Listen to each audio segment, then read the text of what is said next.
Hey guys, thanks for tuning in to another video on ForgottenWeapons.com.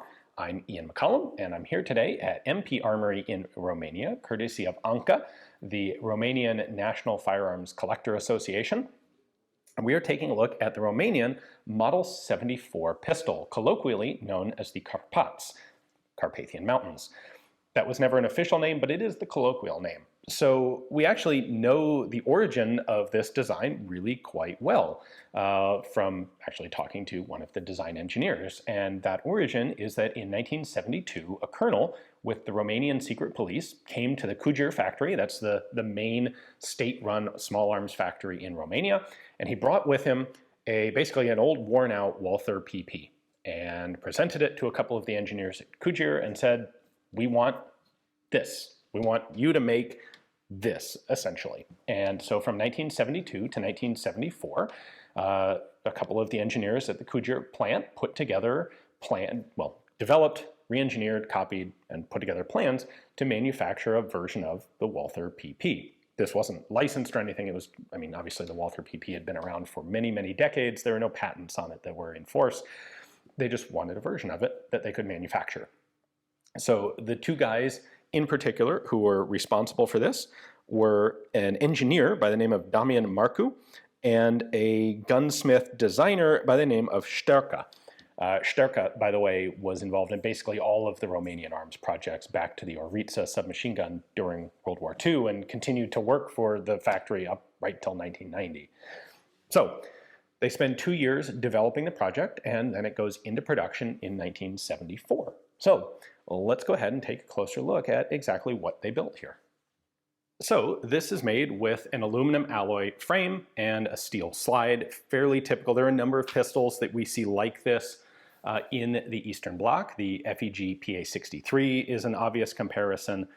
A lot of these guns that are fundamentally based on the Walther PP, just the Romanian Model 74 is very specifically based on the Walther PP. So disassembly, we have, first off, magazine release on the heel of the gun. The magazine holds 8 rounds of 32 ACP, but it was generally recognized that you didn't want to load it totally full, so 7 was more appropriate, seen as more appropriate. And in police use, these were actually carried with 6 rounds in the magazine and a second 6-round spare magazine, interestingly. Not a holdover from revolvers. The Romanian police actually had semi-auto pistols dating all the way back to before World War I when they had FN 1910s. So that's the magazine. We have a contoured grip here that is probably the most immediately recognizable element of the gun. If you just see one at a glance, that allows you to distinctively identify this as a Romanian 74. Got a couple just weight-reducing cutouts here in the top of the slide. Walther, of course, has a loaded chamber indicator, which this does not. We've got a safety selector here. It is a double-action, single-action pistol with a decocker. The double-action trigger pull is pretty obnoxiously heavy.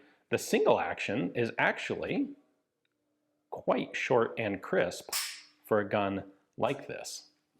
The front sight's a nice big square post. The rear sight's a square notch. The sights are pretty reasonable for a pistol of this size. And for reference sake, there are the markings that we get on the side. We have the Cugir factory mark, which is an arrow in a triangle, same mark that you would see on AK receivers. Caliber. The official name of this is the caliber 7.65 millimeter Model 74. We've got a production date here along with a serial number. Interesting to note that this is the same year that Cugir started production on the PSL rifles. So that kind of gives you a contextual time frame for it. For disassembly, we're just going to pull the trigger guard down and sort of lock it to the side there. Then I can pull the slide all the way back, lift it up, pull it off. Got our striker firing pin in there. The spring is concentric around the barrel. Like the Walther, like the Makarov, like all of the other pistols in this sort of style, we have a fixed barrel. This leads to it having pretty good accuracy, actually.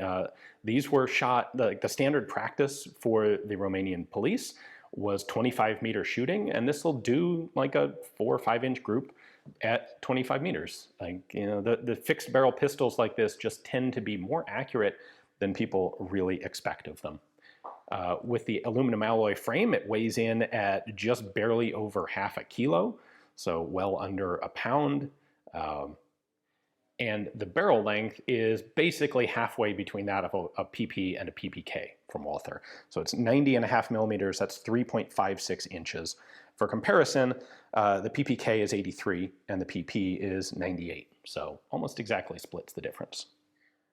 The design intent was for the pistol to have a service life of 3,000 rounds, which certainly sounds short by today's service pistol trials standards, but let's be honest, a police pistol, a Secret Service pistol, nobody's going to be putting thousands and thousands of rounds through them. And if they do, frankly, it's a lot cheaper to just go get a second pistol after you've worn one out than to try and design all of them to have a massively long lifespan. So to me, it's interesting that there was kind of this honest assessment of what was necessary and a design to that requirement instead of, trying to come up with some arbitrarily long service life. Lastly, the caliber choice of .32 ACP is in a way a bit unusual for a communist bloc nation. The FEGs out of Hungary were in 9x18 Makarov. Obviously the Makarov was in 9x18. By sticking with 32, the Romanians, first off, I think the 32 came from the original design requirement of copying the Walther PP, but it also meant that they got a gun that was a lot more practically shootable than a little tiny, a small framed, aluminum framed, lightweight pocket pistol, essentially. It's a little bit bigger than a pocket pistol, but very much a compact pistol. It's gonna be a lot easier in 32 than it would be to shoot in 9 Makarov. Something that is in fact appreciated still today, where these are still in service with some elements of the police and security services. In fact, when I flew into the airport in Bucharest, one of the women at working the customs counter was in fact carrying one of these in a little holster. We don't know the exact total production of the Model 74, but it started in 1974 and it went until the early to mid 1990s. Maximum production eventually scaled up to 6,000 per month, which is really quite a lot. Several hundred thousand were certainly made. These guns were initially used by the Romanian secret police. They were also issued out to the regular Romanian police. They became popular as higher ranking officers' pistols in the Romanian army. The official army pistol was always the TT-33 Tokarev, or the Romanian version of the Tokarev, but higher ranking officers who wanted something lighter and handier to carry liked the Model 74. Tank crews were at some points issued with Model 74s because they were lighter and much more convenient to carry inside armored vehicles. And the guns were also sold for export. East Germany in particular imported like 28,000 of these pistols, and we do actually have some of them in the United States today. So they're often mistaken for or confused with FEG PA-63s. That's a gun that predated this, probably had some influence on its design, but they're very much different guns. There's like no parts interchangeability or anything like that. Now, what's interesting, come the mid-1990s, the environment in Romania has changed. Of course, communism falls in December of 1989. Like there's not, with the new democratic Romania, there's not so much of a huge market for selling pistols to the secret police and the army. They have to pivot towards a civilian market more. And that's where we actually get the Model 95. They came up with two different sort of alterations to this design. One was intended, I think, primarily for export. It was in 9x17 or 380 ACP, 9mm Browning, 9mm short, with a steel frame. And then there was also the Model 95G, which was a blank firing version of this exact same pistol. Let me show you this really quick as well.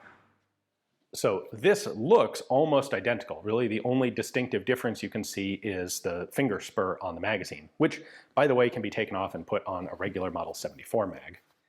If we look at the markings here, we first off have the more modern Cugir stamp, and this is now the Model 95 in caliber 9mm G. That is, oh, and a production date here of 1997. This is the blank firing version. And you can actually see right there in the barrel, there is a bolt, a pin, essentially crossing through the barrel to prevent the use of live ammunition. pardon the preservative oil here, but the G model magazine is a little bit distinctive from the regular Model 74 mag. You don't have the witness holes. There's a slightly different cutout here, and it doesn't have the same hold open tab on the follower. This is, of course, has to be made a little bit wider to fit 9mm blank cartridges instead of 32 ACP. Other than the barrel, the construction here on the blank firing version is exactly the same as the Model 74. I'm sure this was made using a bunch of the same parts from the original Model 74 production line, which was in use, right up to the point where they started making these guns. Now, the reason that this became Cugir's go-to commercial gun is because in Romania, the permit to get a blank firing pistol like this is much easier to get than a permit for a regular live pistol. And the ownership permit for a gun like this is also doubles as a carry permit. So this is a gun that could actually be carried for intimidation, sort of self-defense in Romania. And that was the commercial rationale for it.